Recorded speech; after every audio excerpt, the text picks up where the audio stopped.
Les Galactiques du Nord se sont imposés en finale des playoffs après 120 minutes de jeu et l'éprouvante séance des tirs au but. Tout semblait pourtant plié avec Eding de l'Alequier qui menait au score jusqu'au temps additionnel 1-0. Alors qu'il ne reste que quelques minutes avant le coup de sifflet final, Kaiba Jawal, sur une belle inspiration, adresse une frappe qui voit le ballon transpercer toute la défense avant de se loger au fond des filets. Eding 1, Coton 1. Le suspense est ainsi relancé pour 30 minutes supplémentaires. Les multiples assauts des deux équipes n'aboutissent à rien d'autre, butant sur de solides défenses de part et d'autre. À l'issue d'un spectacle des plus haletants et d'un suspense des plus indécis, l'on débouche sur l'épreuve des tirs au but. Coton Sport 3, Eding 2. Bonaventure Djonkep ne réalise pas le hold-up.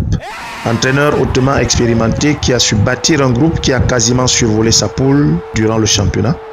Bonaventure Djonkep a cependant le mérite d'avoir fait douter Coton Sport dans son antre du Room des Adja avec un jeu alléchant et un coaching gagnant devant près de 30 000 spectateurs en nocturne.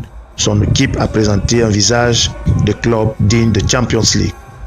Mais à la fin, c'est Coton Sport qui, pour la 17e fois, soulèvera le trophée de champion.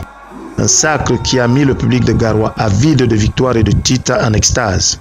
Un public qui n'a pas manqué de tirer un coup de chapeau à un de ses fils, patron du banc de touche des cotonculteurs. Gabriel Aman, puisqu'il s'agit de lui, a pris les rênes de cette équipe en début de saison après une calamiteuse phase de poule en Coupe des clubs africaines, alors que ce club végétait dans les profondeurs du classement en occupant une peu honorable dernière position indigne d'une équipe de la trempe de Coton Sport de Garoua.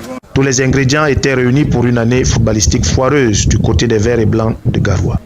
Mais méticuleusement et méthodiquement, Gabriel Aman a su redonner la confiance au groupe et construire les victoires.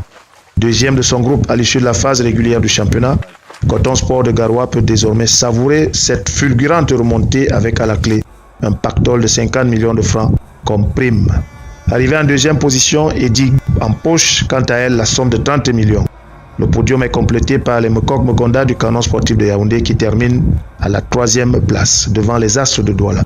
Les deux équipes de la poule A ont vu leur rêve de sacre s'arrêter lors des demi-finales croisées, les ayant respectivement opposés à Eding de l'Alequier pour le Canon et Coton Sport de Garoua pour les Astres.